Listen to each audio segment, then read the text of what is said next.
Christopher Lye, that's Lye, and I'm the Global Brand Director for Guild Wars 2 and ArenaNet. One of the things that has stood out to me about Guild Wars 2, having heard about it and seen it for the last couple of years now, is the art style. The art style is incredible. I mean, the concept art that you guys have been showing is like mind-blowing. How are you guys doing it, and has it been a challenge to kind of translate that concept art into an actual game? Well, I mean, obviously, all great things can be challenging, and but fortunately, we do have one of the best graphics engine development teams around, and they work very, very closely with our concept art team. You may be familiar with Daniel Dochu, our art director. Daniel plays a great deal of a role in helping define how environments feel and play and how players interact with them. The result is a world, a fantasy world, that very much feels like a work of art. Would you say that the art style in some ways has almost like enhanced or helped kind of make the game? Well, that's the thing, is that when you put a building full of passionate people, whether they're artists or designers or programmers together, you're going to get people who are just like, oh my God, this is a great place that we could put players in. Sure. And that has happened more than once, where an environment has just sprung full grown from an artist's head, and then they presented it and they go, wow, yeah, we are definitely putting that in the game. We really put a distinction between the two major types of content. There is the notion of your personal quest, but also there's this notion of, like, how do I experience this large persistent world? And how does like what's going on in this world get communicated to me?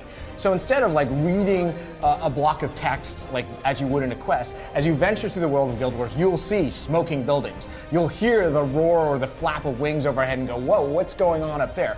Again, we wanted to, like, instead of like telling you about the world, we wanted you to experience it and to be immersed and immediately pulled into it. A lot of times you are playing at odds with other players for limited kills, limited resources. That doesn't happen in Guild Wars 2. You never are going to resent other players coming in on a dynamic event that scales with other players, to achieve dynamic event goals. And we feel those two things, and the fact that dynamic events do chain and cascade out, players' choices and the way they impact with a dynamic event determine how the event continues to play out, are going to be one of the things that makes Guild Wars 2 a really cool gameplay. How do you thread a personal story through through the dynamic event content, so that people are being led through the world, not only going back to their home instance, but also led through the world so they're experiencing dynamic events. I think one of the interesting things about Guild Wars is your business model.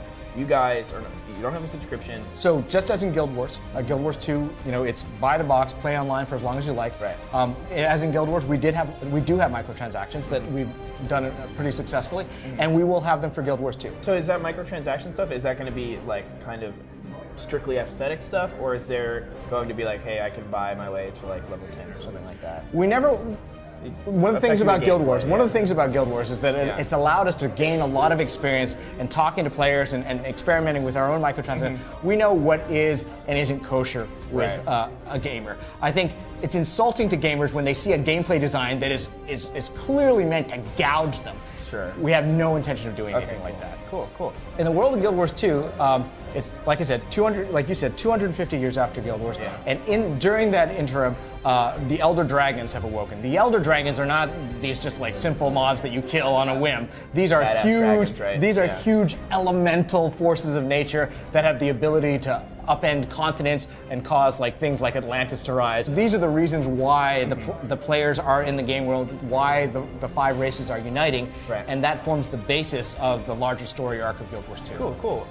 We talked a little bit about PvP, where we said we'll have two distinct forms of PvP. One is what we call our world versus world, which is kind of like open world, free-form PvP. Sure, yeah. And then we'll have what we were calling more like our esport PvP, which is like, basically you go in, completely level playing field, it's purely about skill, and you'll climb the ladders based on that skill. So we want to create a game that MMO gamers are going to love, and we're looking for the MMO gamers, not the ones who are just like, oh, I'm happy with what I know and I just don't ever want to change. Well, okay, that's valid, but I think there are a lot of people out there who are like, I've been playing the same game for a while. I love MMOs, but I want to try something new. Definitely. Those people, I think, are great for Guild Wars 2. But likewise, a lot of the things that we've done in Guild Wars 2 in the name of innovation makes the game accessible to a much broader audience. Not only that, but our business model makes it much more accessible to a broader audience. So we want Guild Wars 2 to be a great game for non-MMO gamers as well.